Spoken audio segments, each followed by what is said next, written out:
On a beaucoup travaillé ensemble, au fond.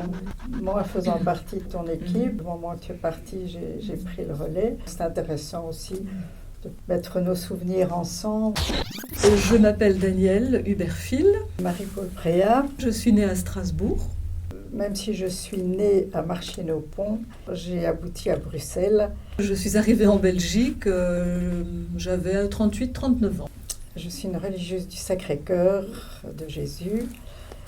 C'est un envoi en mission par ma congrégation, les Sœurs de Saint-André, et en particulier à Charleroi.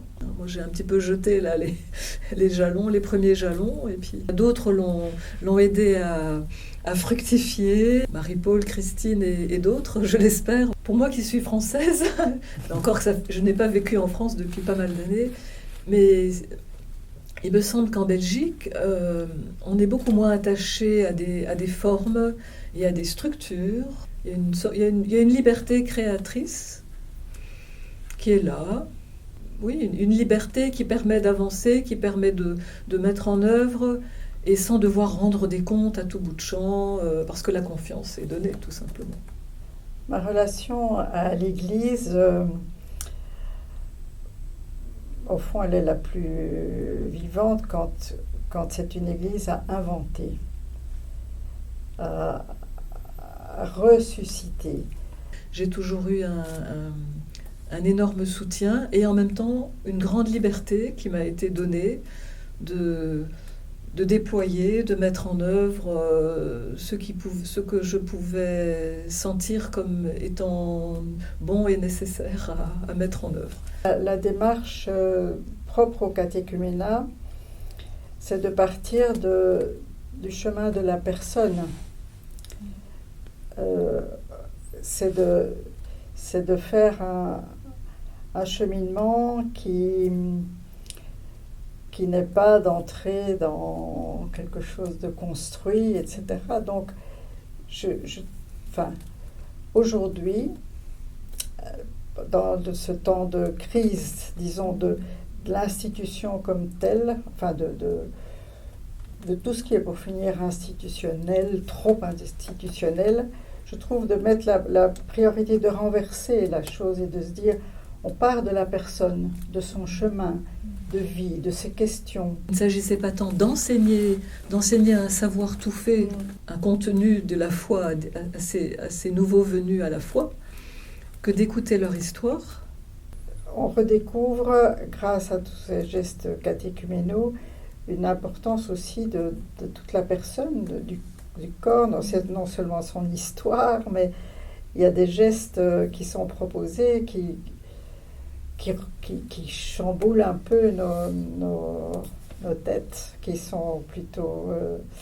je veux dire qu'une religion qui serait plus cérébrale, ou je ne sais pas quoi, ces nouveaux venus peuvent aussi sont une chance aussi pour la dimension corporelle, la dimension transformante du chemin avec Dieu. Hein. C'est une autre approche de la personne. Et donc ça demande une conversion. Et je crois que tout ce que tu dis là aujourd'hui, c'est tout à fait transposable, même à la catéchèse aujourd'hui aussi. Il ne s'agit pas d'asséner je ne sais pas quoi, dire aux enfants, voilà, Dieu, il est Père, Fils, Esprit. Bon, d'accord, la Trinité. Et puis ça veut dire quoi ?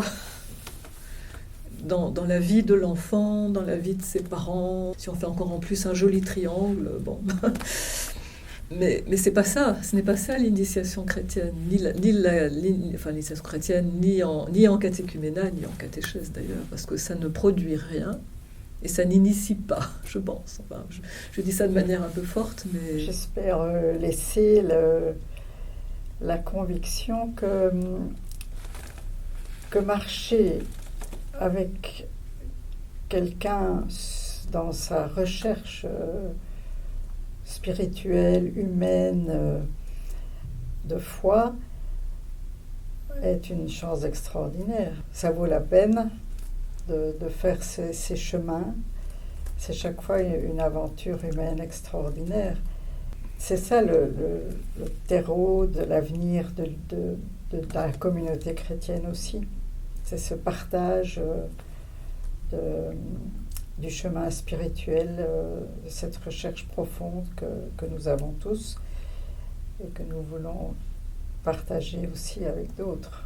Ce qui s'annonce est la vie heureuse, l'éveil, le soin, le partage, et pour tous, quitter la voie VOIE de tristesse et cruauté, passer sur le chemin de joie et de grâce. Tout commence et ne cesse de commencer dans cette joie.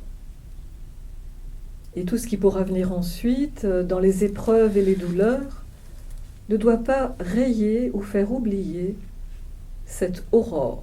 Bon, pour moi, ce que dit Maurice Belay ici, c'est vraiment la grâce des commencements que je voudrais souhaiter à tous ceux qui ont envie de s'embarquer sur ce chemin-là. Alors, à la fois pour les nouveaux venus à la foi, les catéchumènes et tous ceux qui vont s'engager dans l'accompagnement aussi, ou qui vont porter l'accompagnement dans leur communauté locale chrétienne.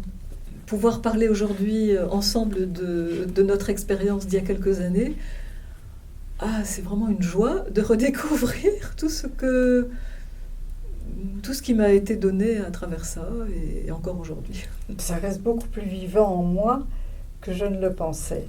Que le fait d'être sollicité réveille cet enthousiasme que j'ai vécu à ce moment-là. Il y a quelque chose de fort qui se réveille, une passion, un goût pour ce genre pour cette aventure qu'il m'a été donné de vivre. Engageons-nous dans le catéchuménat et dans cette démarche de vie partagée, dans cette recherche partagée autour de la parole de Dieu et en communauté, en communauté. Découvrez tous nos rushs à propos de l'histoire de la catéchèse et du catéchuménat en Belgique francophone. Vous trouverez plus d'1 heure d'interviews par acteur, filmées sur fond vert, en vue d'études, de réalisation d'autres vidéos ou par simple curiosité.